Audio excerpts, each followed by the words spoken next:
All right, it's the Houston High School Huddle, our last podcast of the regular season, week 11 time. Kind of getting to get those district titles or find your way into the postseason. Matt Stepp's joining me from the Great North, as he's up in Canada right now, but he's from Dave Campbell's high school football, and he's gonna let us know all sorts of scenarios because we're gonna get to 15-6A at some point, and then he's gonna have to break down all sorts of threes. Because Tom Ball Memorial wants to run around and play spoiler right now, but we're going to find out what's going on there. But first, how was the trip up there? How you doing up there? I understand it's almost Christmas time up there, huh? Yeah. So up here for family, the missus' birthday. So hanging out up here doing some family stuff.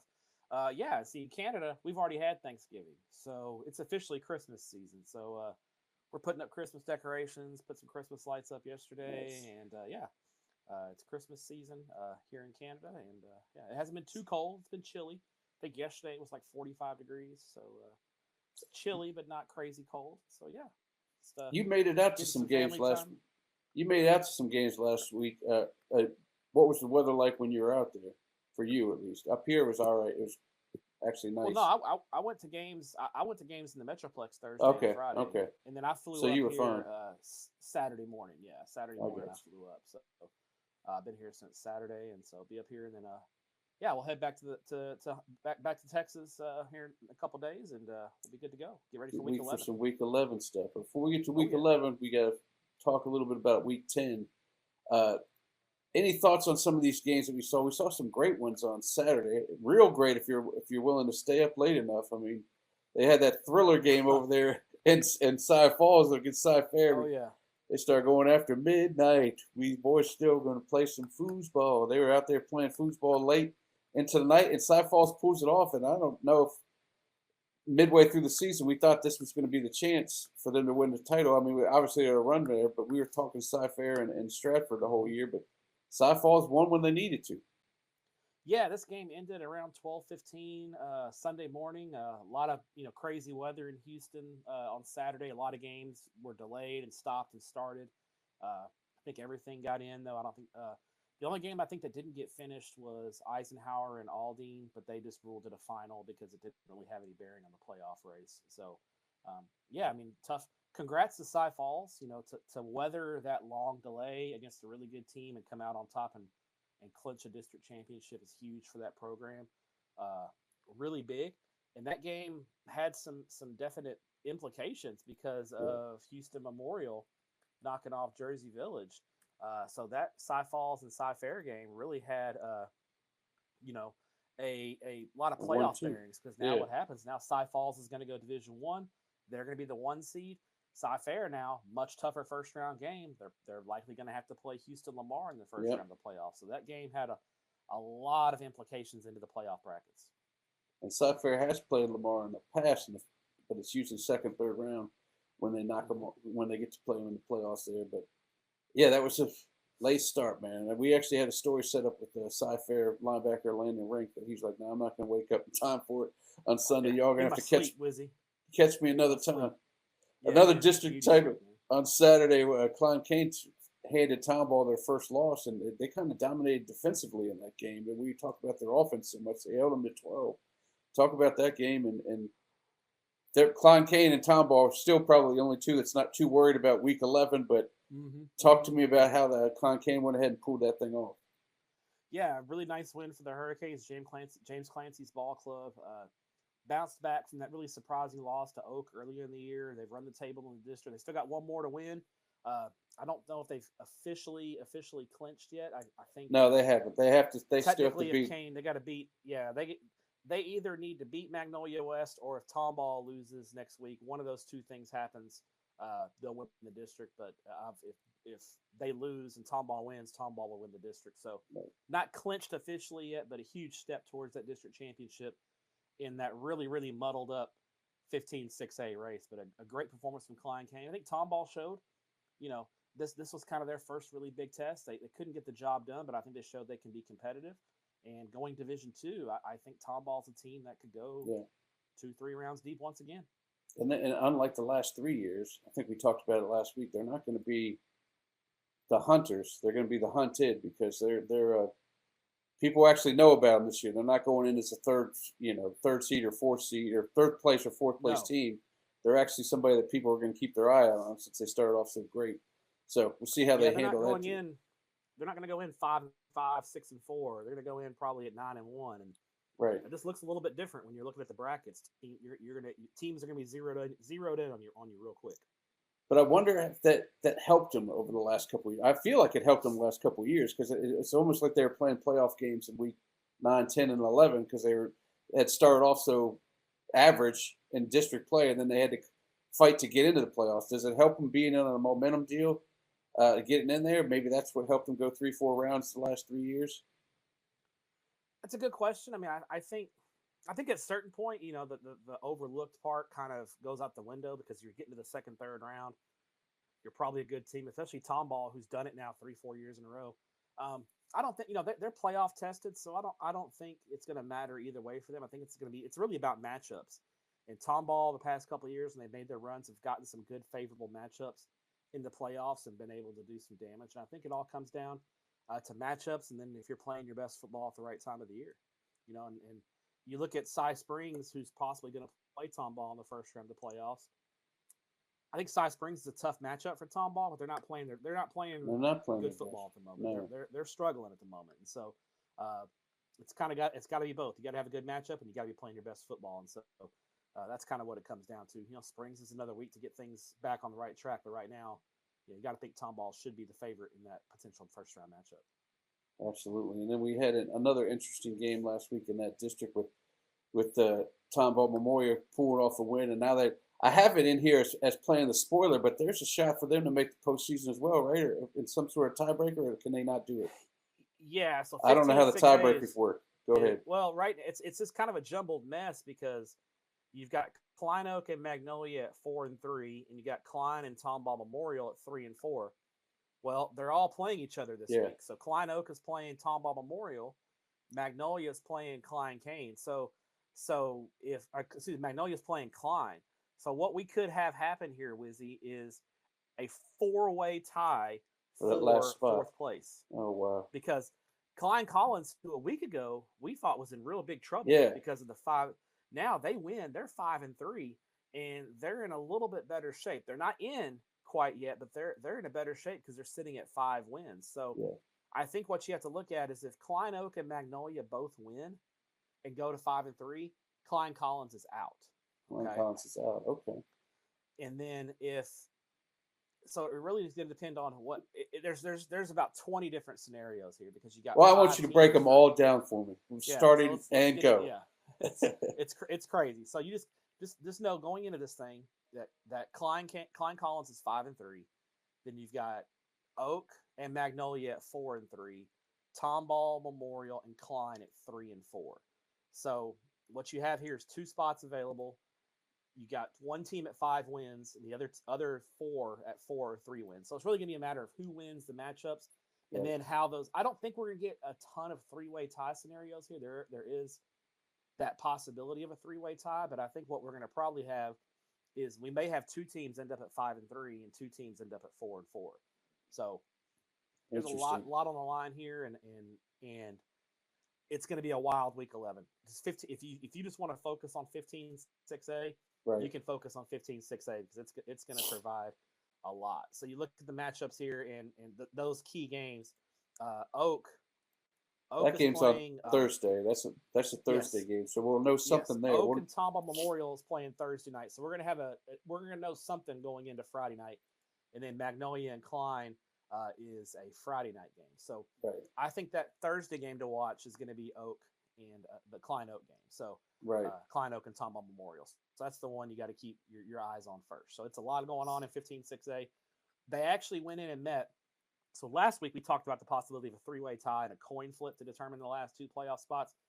They modified the rules a little bit, so we're not going to have a coin flip anymore. There's an additional layer of tiebreaker that they can use if they got into that scenario. Point differential within the entire district. So you have point differential amongst the teams in the tiebreaker, and then you can expand it out to point differential throughout the run of district play to try to avoid having to flip a coin to determine playoff spots. So a lot of craziness in 15-6A. We can take a whole hour to break down each scenario. It's crazy.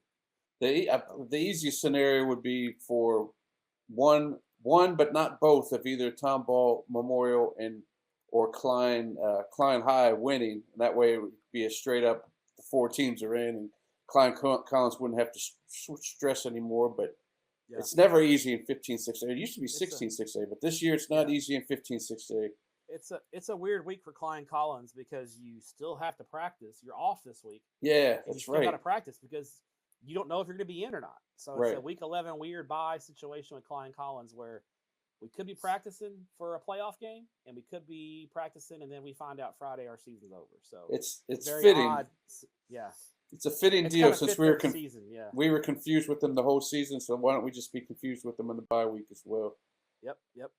Another district title for those Ridge Point Panthers. I know that made Coach LaFavor's happy because it finally pushed them up past Hightower in the coaches poll rankings.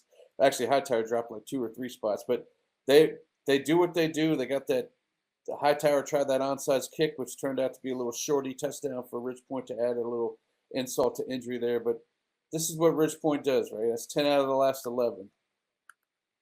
Yeah, they've had Hightower's number, and I thought they were the better team going in, and it kind of felt like it. A couple of years ago when they played, I think you could make a strong case that Hightower was better, and Ridgepoint kind of escaped with one. This year, I don't think there was any question. Ridgepoint was just a little bit better, had a little bit more in the tank, and it kind of showed. They kind of controlled that game, pretty much from the jump, and had Hightower at arm's length. So really nice win for Rick LaFavor's ball club, setting them up as the one seed there in the Division One bracket. I think Hightower is going to be fine. Division Two and Region Three is going to be tough with teams like Summer Creek and Shadow Creek, Katy Jordan. But I think Hightower's right in that mix and going to be a force. Ridge Point's a really really good team. Problem is, man, Region Three and Division One is going to be another meat grinder because you're looking at a possible second round playoff game. Ridge Point and North Shore. Yes, Crazy. exactly. Exactly. And that brings us to the next point because you got Deer Park with a huge win against Clear Springs, and they're going to have these good fields, but everybody in 24-6A is going to have good fields until they play their first round game against either North Shore, Tascasita, uh, or Summer Creek. They're going to be tough battles, You want to especially get for that. You want to be that D2 one seed, and exactly. maybe you can take your chances with Kingwood possibly. And they're not a bad team either. So, some good teams in 24-6A. They're just really in a tough situation with the bye district matchup. So, nice win for Deer Park. I think, playing Dickinson this week, I think it's going to determine seeding for the Division One spot. But Right. really, there's not much difference playing North Shore. Who do you want, North Shore or Maybe, Tascasita? yeah, I don't. yeah. So maybe Your if you best. win, you get a home game. That's about the only Yeah, thing you really exactly. can count on a little bit. So Although tough Deer Park matchup, but nice win. played North Shore good in the first half last year. They They did. ended They up gave getting them a good beat, run in the first half last year. Yeah, they did. So they're not but scared of it. I'll say that. they pulled up a great turnover down the end of the game. I don't know if you happened to catch the touchdown or the highlights of that game against Clear Springs, but uh, they were driving with less than a minute left. Clear Springs was and U.S. Tunkara. I don't even know if I'm pronouncing the kid's name right, but he's such a quality wide receiver. But caught one over the middle. He tried to stretch it over the goal line. They punched that thing out the goal line. The refs discussed it, decided it was a fumble beforehand. Deer Park got on it, and they went ahead and took a knee for the rest of the game. But they could have very easily lost that one, but they won at 17-14. Quality one for Deer Park. Austin Flynn's got those guys rolling right now. See what they can do against Dickinson. We'll talk about that game later on. How about LaPorte? They got themselves a district champion. They were grinding out. All the highlights I saw, as we expected, they were just punching on the ground. Angleton had a lot more long passes for touchdowns than I expected, Mm-hmm. but that gets them a win. And now Angleton's got we'll talk about this game later on too. They got Crosby. They may even lose out on a home game if they don't Yeah, get that stuff together. that Laporte wing T offense was cooking. How about freshman running back Sean Simon? 351 yards and 4 touchdowns for the Bulldogs in that win. Huge performance. Laporte's just got 3 really good running backs they can rotate in. That wing T offense is cooking. They can throw if they have to, but Kevin Bernithi likes to run the ball and be physical, and so big win for Laporte. I think now you're looking at there'll be some interesting scheduling next week come playoff time because Laporte's played all their That's home right. games at Deer Park this year. Well, if Deer Park beats Dickinson, they're going to have a home playoff game. Right. So, one of them's going to play Thursday, one of them's going to play Friday, most likely, unless Laporte chooses to play at a different stadium. Yeah, remember last year they played at Sheldon. They played at CE King. Yeah, and they played all their regular season games at Barbers Hill. So we'll see what happens there. Really nice win for LaPorte.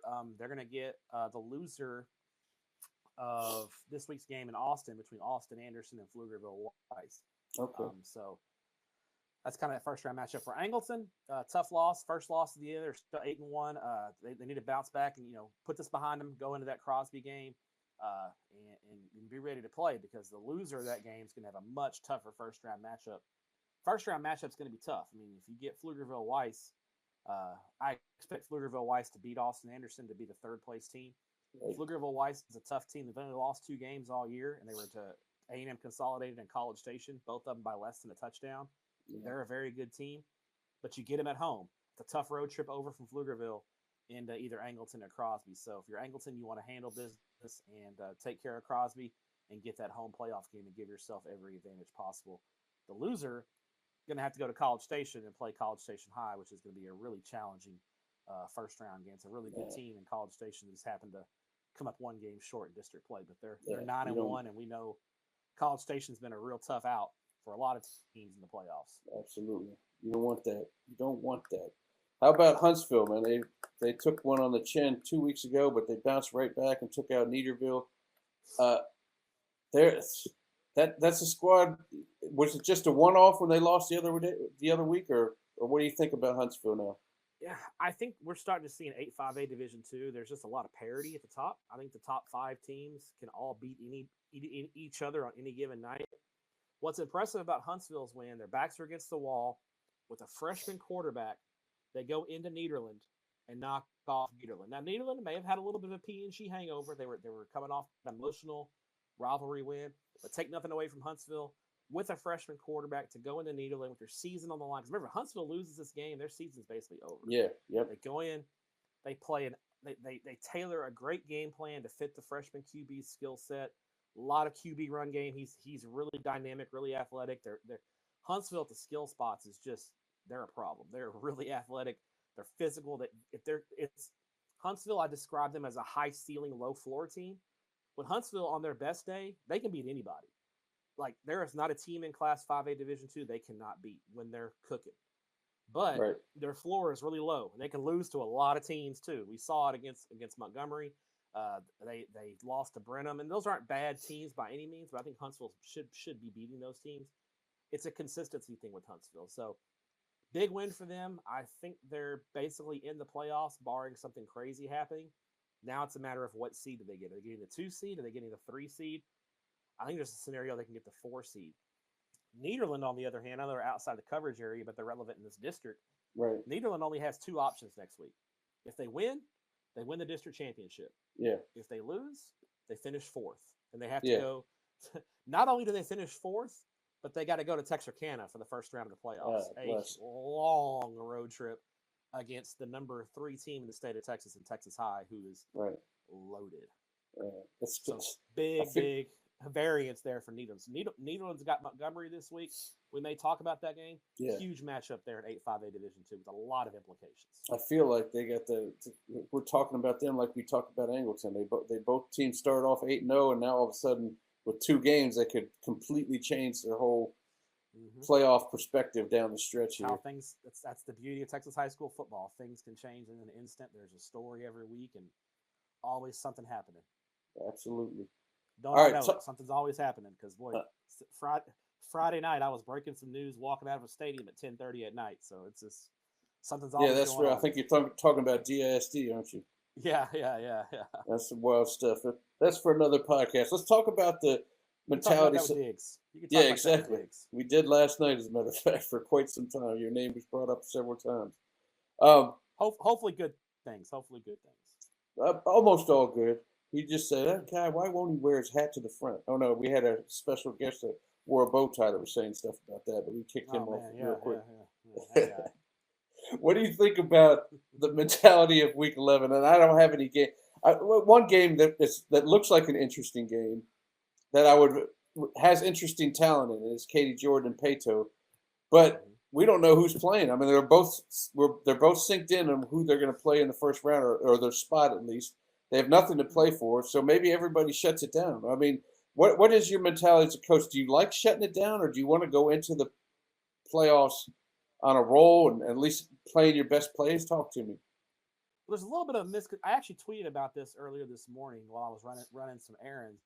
I was waiting in line at the grocery store. People get this misconception, especially in 6A with the split divisions, that there's nothing to play for. But you got to remember the UIL with home field advantage in 6A because of the split postseason. Your seed in your division is set a lot of the time, but whether or not you host a first round playoff game is based on your district finish. So you want to finish as high as you can in the district race. So when the district sends their results to the UIL on Saturday morning, they don't send Division 1-1, Division 1-2, Division 2-1, Division 2-3, whatever the case. They send it first place, second place, third place, fourth place, and then they split it. So you host a first round playoff game based on your district finish. So you could be the Division 1 seed, but if you finish third place in your district and you're playing someone who is the Division 1-2 seed and they finish second in their district, the 2 seed is going to host because it's based on your district finish. That's right. Or if you both finish third, then you have to negotiate it like you would a normal playoff game outside of round one. You'd have to either flip home and home or go neutral site. So even though Katy Pato and Katy Jordan doesn't impact the seeding in the playoffs, the winner gets second place. Yeah. And that gives you a much more likely chance of hosting a first round playoff game. And if you lose and you finish third, you have a much lower chance of hosting a first round playoff game. So there is a little something on the line here. I think as far as how you handle week 11, I think it does matter if you have anything to play for. Like in the case of Pato and Jordan, they do have something to play for. I think they're both going to go all out. In the case of I don't know, let's say LaPorte, right? There's no way they can finish. They're locked into the number 1 seed. Yeah. I think you may see now Coach Bernici, those guys are going to want to win the game, but they're also going to be judicious about how much they play their starters, score, time of game, how much you rotate guys in, and then also, is a guy a little bit banged up? Do we want to rest him for the playoffs? Maybe he could play if it was a playoff game, but the extra week of rest might do him some good. Those are all variables that you have to take into account as a coach. So I think it's very situational here. I think for me personally, if I was a coach, how I would handle it is if I had something to play for, we're going all out. We're playing our guys. I might not play guys who are banged up and maybe could use the week. It's kind of a talk to your trainer, see what you think. But if there's nothing to play for, I might only play my guys for a half and then kind of rotate younger guys in and backups in to get them some reps and just kind of keep everybody fresh. So it's a fine line of being sharp going to the playoffs, but keeping your guys healthy, and that line can vary based on each individual team's circumstances. Right, and I haven't analyzed the matchups for this week as far as that kind of stuff goes, but I know in DFW there's some games where one team's setting their spot and the other one's just trying to make the playoffs. Does that team kind of relax their players a little bit, and then all of a sudden it makes it easier for another team to make it in the postseason? It's all up to the coach's mentality on that. And you have to understand, people have talked about guys throwing games. I just don't think has it happened? Probably, but I think most guys have an obligation to try to win the game and play their best guys.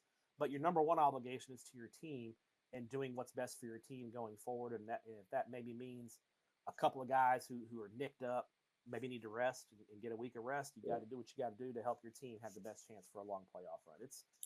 There's a lot of variables to it, and I think every situation is different. I think you talked to enough coaches, and a lot of them are going to have different philosophies in how they handle things. Yeah, and it's tough to ask a kid that's only playing in a sport that only plays 10 games a year by the way, that 10th game, we're going to go ahead and throw it or lay down or whatever. If we're playing baseball, 162 games, it's different.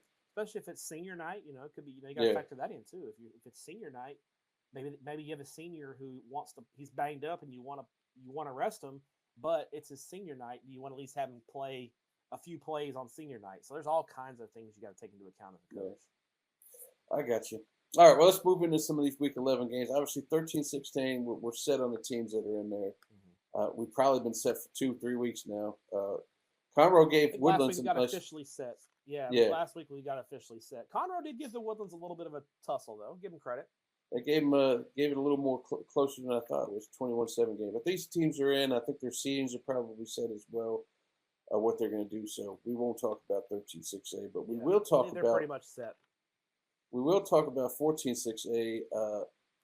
We gave spring kudos last week. I'll give them some more this week. I mean, you start off 0-5 and then you roll off 4 straight and push yourself right into the postseason before week of 10 is pretty solid.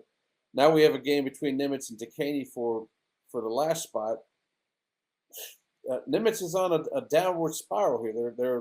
They're losing a lot lately. And Dekaney, I have never been able to figure out Dekaney. They probably have 2 of the best athletes in the state, but they haven't clinched yet. They haven't got in there. So now it's down to this game. Mm-hmm. Yeah, Nimitz has lost 3 out of their last 4. I don't know if they've had some injuries or they're just not playing very well right now. And I thought they were a lock for the playoffs, and they've fallen to the point now where you're right, they lose this game and they're completely out of it. And I mean, the Aldine Davis loss is really the one that's going to hurt Nimitz. I think that's the one that if they don't win, they're going to kick themselves on. In a big game in 14-6A, tradition has said Spring ISD is better than Aldine ISD, generally speaking. And it's in a spring stadium this week. Yeah, I got to go Dekaney here. I don't feel great about either of these teams right now. I honestly don't feel great about either of these teams going into the playoffs, but I think in a must-win, winner-take-all type atmosphere type game, I'm going to lean to Spring Dekaney, the spring school. The spring teams have been tougher in the past. I'll go with Dekaney in this one, but don't have a super good read on it other than I know Nimitz is not playing very well. This is a really big Thursday night game. It's going to have a lot of implications. I'm guessing you guys might have a camera or 2 out of that game. You got that right. It doesn't justify 2 cameras, but it will have 1 for sure. All right. We'll definitely be at. All right, now it's time for you to pick some winners out of these games that we talked about earlier in the show. Tomball Memorial against Klein Oak. Obviously, Tomball Memorial has proven they can score with the best of them. Your thoughts on this game? They're coming up. They got 159 points in their last 2 games, and now they've gone from playing spoiler to actually having a chance of making a 4-way tie. And I don't know how that tiebreaker works, but they could actually get in there somehow. Tell me what your feels on this one for the Thursday night tussle. Yeah, Oak in their last game played Klein and got beat by 20. So I don't. You would look at it, you're like, well, Tomball Memorial's going to win. A lot of inconsistency here. Oak's a pretty young team. Oaks had 2 weeks to get ready for this game. They were off last week. They've had 2 weeks to get ready. This game now has basically win or go home type implications for Oak. For Memorial, it's win and then hope things go your way on Friday night. So it's a huge game for both. I love that freshman running back at Klein Oak, Micah Rhodes. I think he's special. He's going to be, everybody in the country is already talking to him. He's going to be, the running backs that you guys have in Houston, younger running backs, they're going to be fun to watch the next few years with him and the sophomore kid at Brenham. I think does Houston cover Brenham? You guys? Nah, we don't cover Brenham, but we do cover Randall. Okay, but Randall landed Callis Williams. So just between those 2 guys, you got, they're going to be a long time coming. So I like Klein Oak's defense in this game. I think their defense steps up with 2 weeks to prepare. They get the win. Klein Oak goes to 5-3, and then that sets up the big game on Friday, which will determine the final playoff spot. Determine whether Magnolia's in, or which is the next one, Magnolia and Klein. Magnolia and Klein, yeah. So in this game, I'm actually going to lean to Klein here. Yeah. So I go with Klein, and so if that happens, Klein wins, they go to 4-4, but they're out of the playoffs, which means Klein Collins and Klein Oak take the final 2 playoff spots. And Klein Collins, despite all of their up and downness, gets into the playoffs. I think Klein and Magnolia is a total toss-up, pick-em type game. Magnolia wins, they're in. Klein wins, then they're probably not in unless they get a lot of help on Thursday night. Klein basically needs Tomball Memorial to win. They do. A lot going on here. I think Klein does get the win on Friday night, but if Tomball Memorial wins and Klein, there's no path to the playoffs for Klein. I don't know. Or if Klein Oak wins, excuse me, then there's if Klein Oak wins, it basically eliminates Klein at that point because now Oak and Collins both have 5 wins. Klein can't get into the playoffs. No, they only have 3 wins right now. So how does Klein handle that, right? So I think it's I'm going to go with Klein here, but I'm a little worried that if Oak wins Friday night, or Thursday night, it could make Klein. They're not gonna have anything to play for, and then it's like I don't know how kind they of react. depressing. There. That's a good point. And A lot Klein of Collins would variables. be there like, please, man, just try to play the game, please. Needs- Adrian yeah, Mitchell being on the sidelines with him. and I'm not saying Klein would not try to win the game, but Yeah. if that's disappointing, you're dealing with a lot of disappointment Yeah, from kids. exactly. How do they react to that? There's a lot of variables that are unknown. I got you. Well, we got a district title game over there in 16-6A with the Cy Woods taking on Bridgeland. What's your thought? I mean, obviously the rest of these teams are set in there, but what's the playoffs? What do you feel is going to be the winner in this game? Cy Woods is playing all right, but Bridgeland seems to be at another level. Yeah, that Bridgeland win over Cy Ranch on Saturday was super impressive because Cy Ranch is a good ball club. I watched them last Saturday when they beat Cy Woods in that crazy overtime game, and Bridgeland just took them to the woodshed. Beat the pants off. Bridgeland is one of those teams that no one's talking about that I think could make a run. Like they're very good. They've got other than Ridge Point, and I think they learned a lot about themselves in that Ridge Point game. I think Bridgeland's one of those teams, especially with the two big offensive linemen, that they can play with a lot of teams because of how good they are up front. Woods, great record. They're 8-1, but I look at it and I'm like, what's their best win this year? Like, do they really have a win that I'm like, that's a great win? They've just been solid across the board. Right. Bridgeland's going to be the best team Woods has played by a lot. I think Bridgeland handles Cy Woods by a couple of touchdowns. I don't think they'll blow them away like they did blew away Cy Ranch. But I think Bridgeland wins comfortably. They're the best team in 16-6A. They've been the best team all year, and they end it with an undefeated district run. That win over Cy Ranch was incredible. That was special. 38-point win. That's that would probably set up a Cy Woods versus either Klein Oak or Klein Collins type first round game, which I also think would be pretty enjoyable to watch as well. So Agree. I wouldn't know who to pick. Those Cy-Fair Klein first round games generally end up being pretty good. Yeah. Then 17-6A, all the playoffs are set, but talking about the Memorial Stratford game, what a way to go out for Coach Koch, at least his regular season schedule, in an all-time rivalry game where they always have the crazy crowds out there for this one. Talk about Gary Koch, 31 years over there at Houston Memorial, and he's going to be hanging up at the end of this year. This will be his last regular season game. I know they're having a ton of players come back to that game, and they're going to do a little walk-off for him when he walks away, and you'll see everybody kind of shake their hands as he's leaving. I'm sure they'll have some sort of red carpet out there, but maybe talk about his career and what you think about the man. Yeah, Coach Koch is kind of a institution there in Spring Branch and done a great job at Memorial. He's had them consistently. They're not always the most talented team out there. They don't have all the D1 guys or anything like that, but they always find a way to be competitive. More often than not, get into the playoffs, and they're sometimes a tough out. I remember they had Boomer Collins and those guys, and they went all the way to the state semifinals one year. So they've had some good years in the past, always consistently in the mix. And even this year, we didn't think much of them in the preseason and Dawn District, and they find a way. They're in the playoffs now, and now they're playing for a chance at third place. And who knows? Maybe they get to host a first-round playoff game. So this may not be Coach Koch's last game at Tully Stadium. If they can beat Stratford, I think there's a really good chance they're going to host in round one of the playoffs. So a lot going on here. This is a big rivalry game. I think Stratford's got the better personnel, no question about it. I think Stratford's a better football team. But the emotions for Memorial, it could carry them a long way. They're going to be playing hard for their coach who's going to go out and they're going to try to send them out with the win. So a lot of things that you can't really account for when you're trying to project and predict games because of the emotion factor. Yeah. I'll go with Stratford because I think they have the better personnel, but a Memorial win in this rivalry game wouldn't shock me. Absolutely. 18-6A is just about set over there. We got all the teams that are going in. We probably got their spots as well, so we won't mess with that too terribly much. But moving on to 19-6A, we talked about this game, but who do you feel is going to come out on top between Pato and Jordan? As those four teams are set in that district as well, but this will help out with the seeding situation. And as you said, who might get a home game? Yeah, Jordan, they bounced back pretty nicely from the Katy loss. They knock off Taylor 31-3 2 weeks ago. They had their bye week last week, so they've got a chance to get some guys healthy, and they've had 2 weeks to get ready for Pato. Pato's kind of hit, I watched the Katy game and I thought they would be a little more competitive with Katy and they weren't. They bounced back nice with a win over Taylor as well, 41-21.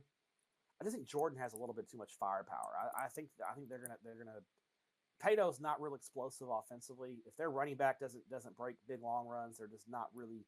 There's not a lot of other options offensively for Pato. Then they're putting a lot on their defense's shoulders. So I think Jordan's going to be zeroed in on the running back. Look to slow him down. I think Katy Jordan wins a 31-21 type ball game, and the Jordan Warriors get that second spot and probably will host a first round playoff game at Legacy Stadium. Get a host one, I got you.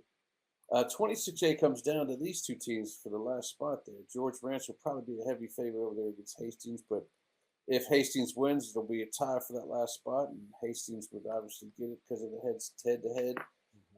What do you think about that one? I'm obviously going to be leaning towards Ranch, but Ranch hasn't given me too much to get too excited about with this team. I mean, barely beating Taylor, who's last week was not helpful. Yeah, this district doesn't give me a whole lot of warm fuzzies. I mean, we're talking about a 3-16 versus a 2-17. Right, and to go to the show. Also, you got Elsick in there, who I think could possibly. Let me just double check here. They got a Elsick could get in the mix too because Elsick's at 1-4. Oh, so that's right. They could beat Taylor if they beat Taylor because Elsick beat Hastings already. So that's true. There's a lot I think it's a lot cleaner if George Ranch wins, and I think George Ranch does win and get the final playoff spot. But they haven't inspired a lot of confidence throughout the year. I mean, they're way down from last year. They got the Drinkard kid, who I think is a good player and kind of their go-to guy. But Hastings, the A-Leaf schools have really struggled this year, so I'll go with George Ranch. But I don't think either of these teams are going to be around past the first round of the playoffs. Yeah, no doubt. And honestly, I don't think any one of this district other than Fulshear is going to be around after the first round of the playoffs. Yeah, I don't think so either. It looks like straight Jesuit would probably get Katy in the first round.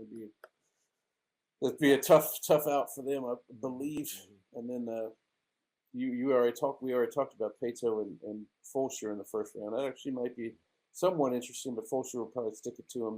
Their offense is just so loaded.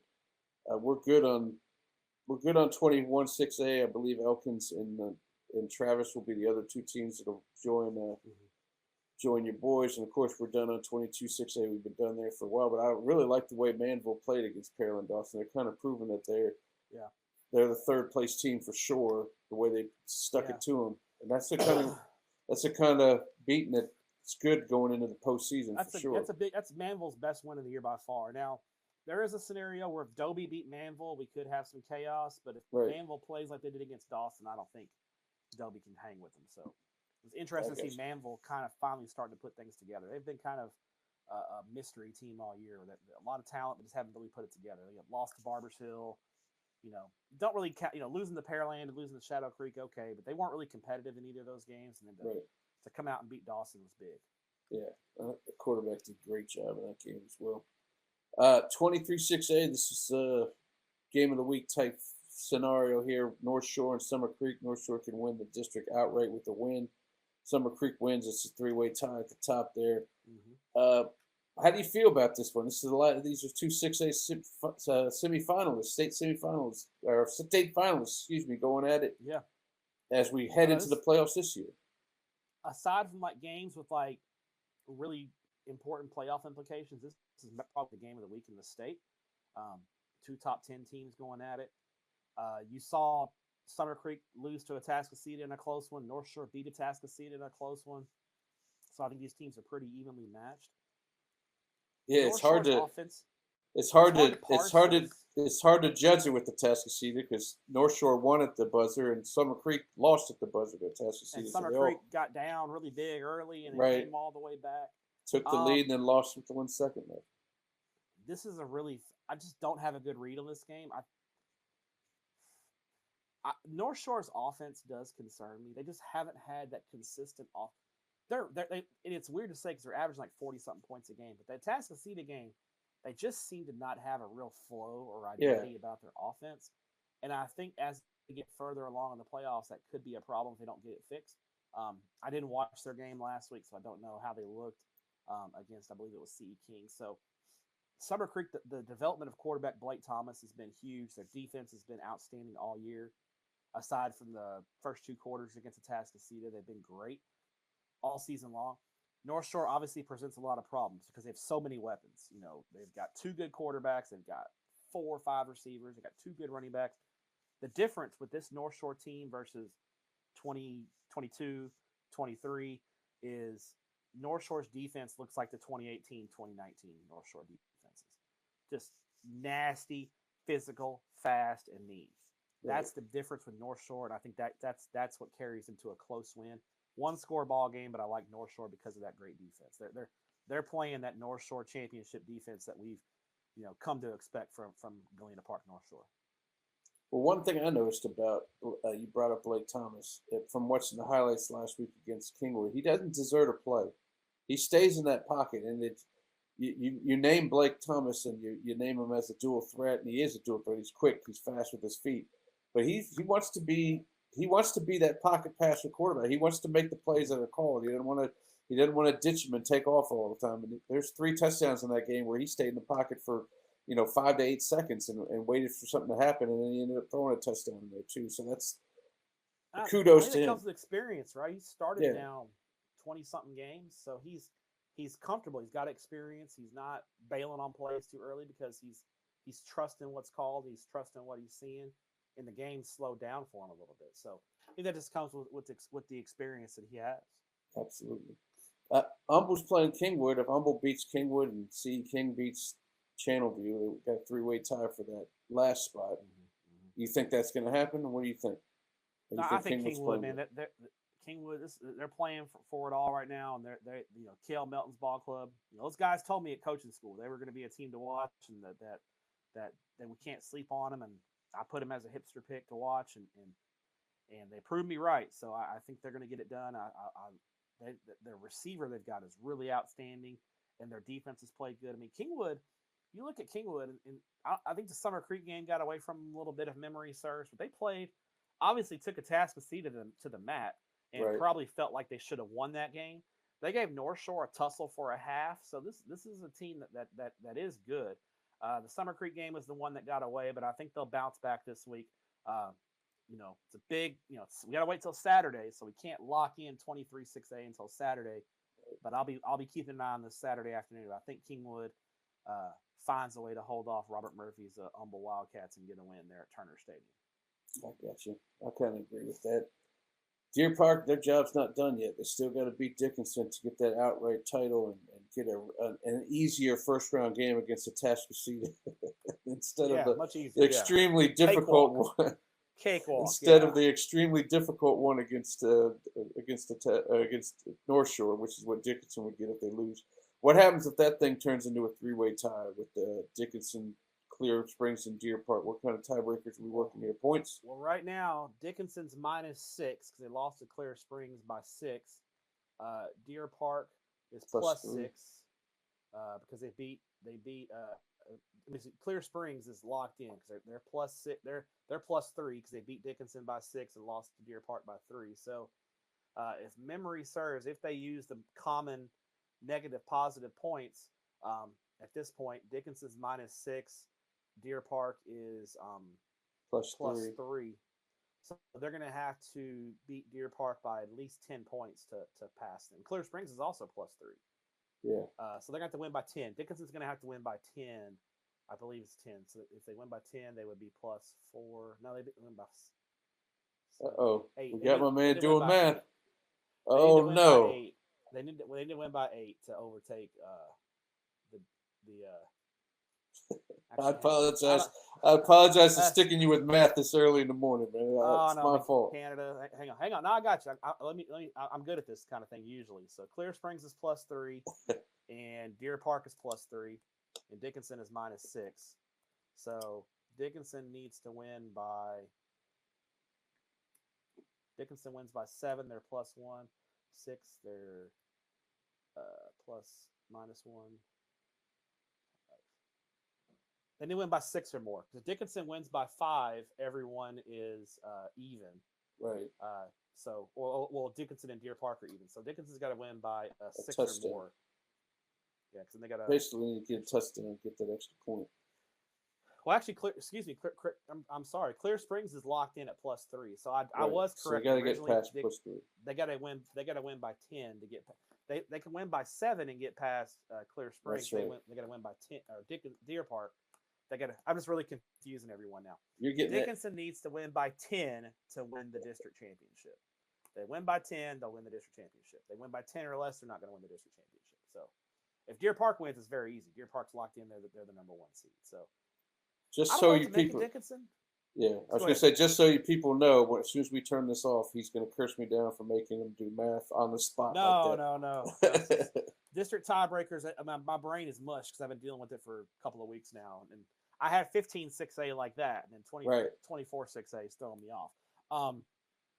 Dickinson's odd though because 2 of the last 3 weeks their offense has just put up monster numbers. They put up 84 on Brazoswood and 69 on Clear Falls, but in between that they lost to Clear Springs by 6. So hard to get a good read on Dickinson. I think Dickinson's got the clear edge when it comes to sheer talent, but Deer Park just finds ways to win these games, and so I think on the road Deer Park gets the win here. I got you. And it's interesting you brought up Clear Falls because they still got some work to do. They got to beat Clear Lake in order to be in the postseason here. I think they will, but Clear Falls is so inconsistent sometimes, especially when their defense is giving up so many points. It's crazy. But can Clear Creek score? Dickinson, yeah, I just don't think Clear Lake can keep up with them. So I think Clear Falls gets the win. Giving up that big point total last week to Dickinson, they'll be ready to go this week and put together a much cleaner performance. And they're playing for their playoff lives, and I think they'll play up to their paper this week. Get in there. Got you. Going down to 5A, here's another district title game. We talked about this for a couple weeks now, but it's happening this week. Lufkin against Galveston Ball. Galveston Ball is obviously going to have to do it without Jonah, so maybe it springs a little bit to Lufkin, but the travel to the island is what we talked about for weeks. Tough. That's tough as well. What kind of read do you have on this game? If there's anyone that can handle the travel in this district, it's Lufkin, though. They're used to it. It's not a big deal for them. Not having Jonah Williams really hurts Ball. It's disappointing because I thought with Jonah Williams, they were a team that could win the region. Like, legit, they could make a run to the state semifinals. Losing Jonah Williams is just crushing for them. They won last week against Westbrook, but struggled. They just don't have the same pop and firepower on offense. Lufkin's been really banged up as well and still managed to go undefeated in district. I think Lufkin's getting some guys back now. They're going to be a real sleeper in Region 3. I think Lufkin goes to the island and gets the win, clinches that district title, and then makes a 3-way tie there with Ball, Barbers Hill, and Port Arthur, which if that happens, Ball, I think, would be the 2 seed. We'll have a winnable first-round playoff game, and Barbers Hill will be the 3 seed, and Port Arthur will be the 4 seed. Yeah, all these teams would play the 10-5A teams. And those teams are set. Westbury's in as the last seed, but we don't have a district title winner yet. And the winner of this, if Waltrip beats Sterling, Waltrip would beat the tiebreaker with Galena Park, so they'd be the number 1 seed. But if Sterling wins, we got that 3-way tie at the top. And then I'm going to set you up with some math to do right now. Well, do the math, or have you already figured it out? So if Sterling wins, Galena Park's going to win the district because Galena Park is. All due respect to Houston, Austin, but Galena Park should beat them on Saturday. Yes. So Galena Park's going to finish 7-1, so we know that. Sterling and Waltrip, the only one team can finish 7-1. They're both 6-1. Right? Oh yeah, so, you're right. So the winner of Sterling. So if Sterling wins, Galena Park's the 1 seed. Sterling's the 2 seed. Gotcha. If Waltrip wins, Waltrip's the 1 seed. Galena Park's the 2 seed. Sterling is the 3 seed. And then for the 4 seed. It looks like it's going to be Milby. It's not going to be Westbury? No, because Milby. Westbury beat. Milby. Oh, they did beat Milby. Milby beat Westbury. Yeah, that's Milby right. Beat Westbury. So Milby's basically in already. I think Milby is in. Well, actually, no. They have to. Yeah. Yeah, they got to beat Springwoods. If Springwoods beat Milby, then you'd have a 3-way tie for the 4th spot between Springwoods, Milby, and Westbury at 4-4. Yeah. If Milby beats Springwoods and they're 5-3, they're free and clear. This is the District of Saturday game, so I'm going to be. Oh yeah, that's the one that gets you on the ropes. Well, that's why we're starting we'll talk about our playoff show at the end, but that's why we're starting our show at 10:30 because Sterling and Waltrip are kicking off at 6:00 Saturday, so we can't we're waiting on Sterling and Waltrip to get wrapped up because that's the, there's 2 games in HISD that have playoff implications that we're sitting out waiting on. Now, there's one in the 6A district. I think Houston Heights and Westbury or West Side. I think Heights and West Side are playing Saturday, and that has, if West Side's an underdog, but if West Side upset Heights, it would cause some chaos as well. So need HISD to move all these games to noon and play them at all their stadiums and get them done early. So I like Sterling in this one, so I'll take Sterling to get the 2 seed and Galena Park the 1 seed. Yeah, well, I'm not one to put doom and gloom on you, Steph. What happens if the weather rolls in and we get this Sterling game started at 9:30? You're going to curse me down. We'll start the show at 10:30 and have a big TBD in the bracket. There you go. A big TBD in the bracket. So what can you do? Hey, you can't control Mother Nature sometimes. No, you can't. She's a wild one. You can't control Mother Nature ever, so you just got to deal with it. She's a wild animal. All right, we talked a little bit about this one. Your thoughts about Angleton going to Crosby and not turning this into a 2-game losing streak, and then on the back end, it's Friendswood has to beat Kempner there to get that 4th spot, and it looks like that's a high probability in that. Yeah, I say Friendswood's a pretty good favorite over Kempner. They should handle business. This is a little more of a tougher read. Crosby's done improved as the year's gone along, but as we saw in the LaPorte game, there's still a big gap between the top teams in this district and Crosby. I think Angleton goes in a little pissed off, and they'll handle Crosby and win that 2 seed. Gotcha. And then we talked to who were playing, but do you think Montgomery, they got the home game here to take out Nederland? I like Nederland in this one. I think Nederland bounces back from the disappointing loss to Huntsville. There's a ton on the line for Nederland here. Montgomery's in. And Montgomery's in, and Montgomery Lake Creek knows is out. They're traveling, basically. I think there's like a weird scenario where Lake Creek can win if some craziness happens, but most likely Montgomery's in, even with the loss. And Montgomery's going to be traveling. Montgomery's either going to be 3 or the 4. They can't get to the 2. They can't get to the 1. So less to play for here. Nederland's playing for a 1 seed or a 4 seed. I think Nederland, they got a running back, Hubert Thomas, who was really, really good. Yeah. I think Nederland's defense is going to, Montgomery's not going to present the same challenges that Huntsville did. I think Nederland matches up better with Montgomery and gets the win here. Gotcha. Which would be Nederland 1, PNG 2, Huntsville 3, Montgomery 4. So that sets up that PNG side round 2 game that we were talking about for a couple of weeks. This district's all set. The only thing that could happen here is Texas City could flip over Iowa Colony. I don't think that's going to happen. I don't think you think that's going to happen either. But no, I think Iowa Colony clearly the second best team in this district. I like the Pioneers to knock off Texas City, get that 2 seed, and get themselves a home playoff game. Gotcha. Hey, how about Huffman Hargrave? They actually played a really good game with LCM last week, and they only lost by 3. Now they have a Bridge City game to possibly get a home game. Is that they're still doing that in 4A? Well, no, 4A still negotiates, but I've got a little tidbit here. Is that the districts 9 4A and 10 4A have agreed to this year. They kind of come to an agreement as a district where the top 2 seeds, if you finish 1st or 2nd, you'll get a home game. Okay. So the winner of this is probably going to host an East Texas team in the first round of the playoffs. Right. So I like Huffman. I think Huffman giving LCM a close one was very impressive. I think Huffman gets the win and gets to welcome in one of those tough East Texas teams in the first round of the playoffs.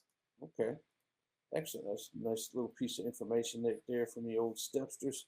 All right, 11 4A. We got Yates and Furr first. Got their full company of players now, and they're taking on a Yates team, and both of those teams are, we already know that the Worthings won this district, but Yates and Furr are playing for who finishes in 2nd, and then we know the 4th team as well. I believe that's what is it? Wheatley is Wheatley locked in as the 4? I believe so. They're 4 and 3 here. Let's check it out, Wizzy. Yeah, they're in live on the air here. Wheatley's 4 and 3. Yeah, there's nobody near them. North Forest is 3 and 4, but they've already played North Forest. They played them, yeah. So Wheatley's locked in as the 4. Good call there. Yeah, Furr and Yates are playing for the 2 seed here. Love Raphael Thomas and what those guys have been doing at Yates. Uh, 1 point loss to Worthing earlier in the year is the only thing. I mean, they're like 6 points away from being 9-0. They Yeah. lost the season opener to Brookshire Royal by 2. They're actually at 3 points away from being 9-0. They lost to Brookshire Royal by 2, Worthing by 1 point. And Brookshire Royal's a good team. They're in the playoffs in 4A Division 2 in the Division 2 bracket. So Yates is a good ball club. Raphael Thomas has those guys rolling. I think Yates gets the win, and I think Yates has a chance to win in the first round of the playoffs. Oh, wow. All right. Let's go.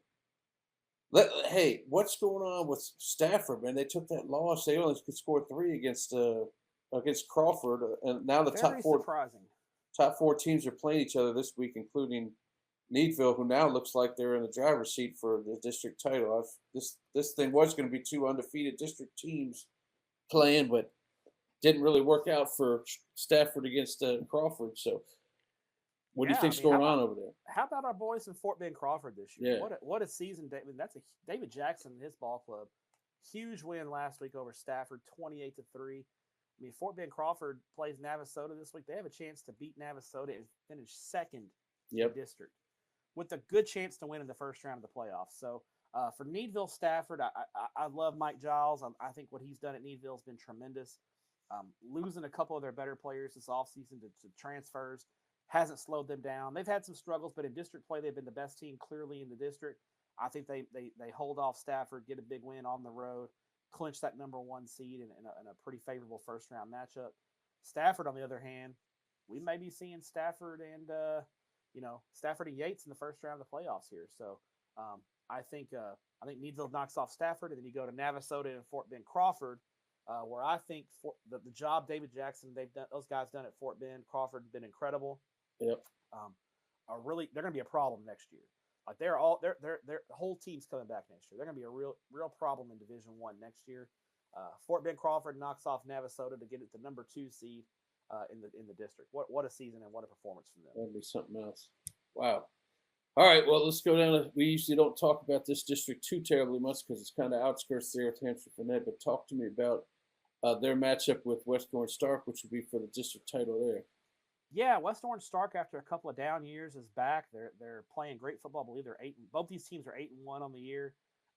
Hiawatha Hickman, the coach at West Orange Stark, has those guys playing great football again.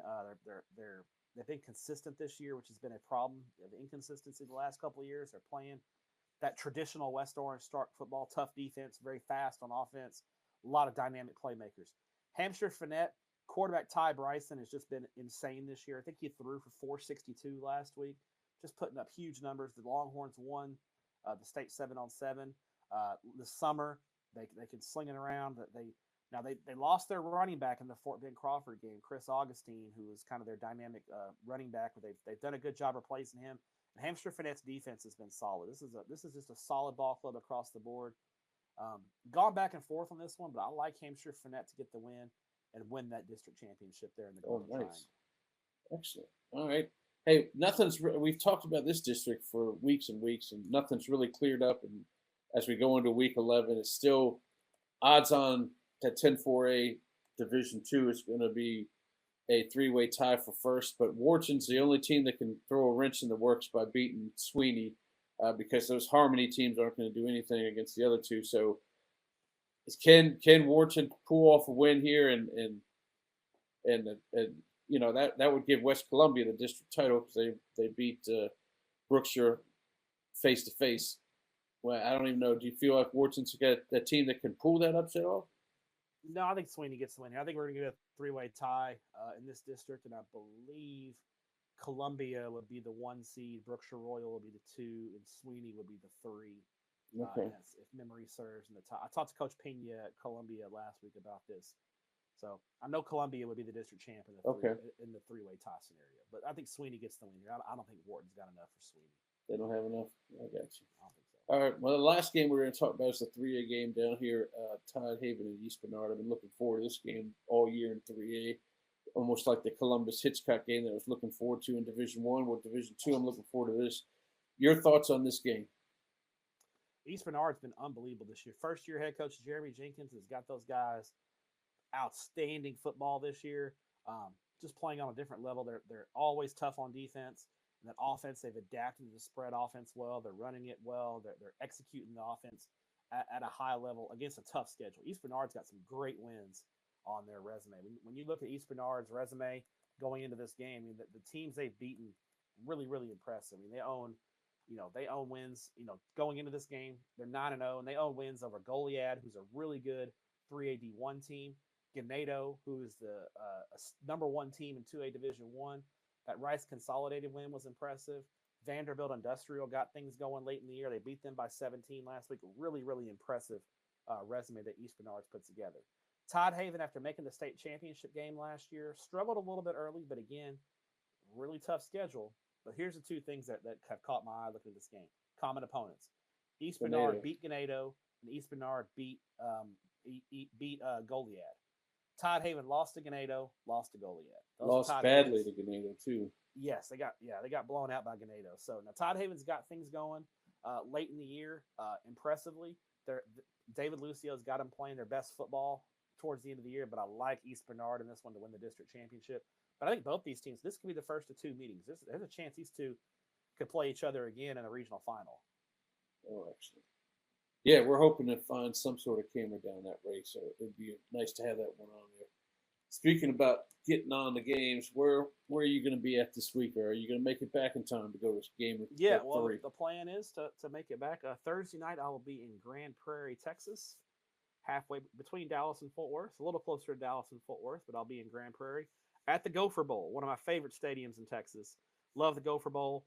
I know it's not a fun game to shoot games at because those sidelines are tight. A little tight. Yeah. Luckily, our buddy James Harris has to deal with that, but keep going. I've seen more than one cheerleader getting taken out of that stadium because it's so close. It's that wall on the sideline. Ain't much room there. But Arlington Bowie is taking on South Grand Prairie Thursday night. I'll be there. Friday night, I'm headed up to Wichita Falls for the first ever Falls Town showdown between the two new schools there in Wichita Falls. Wichita Falls Memorial and Wichita Falls Legacy.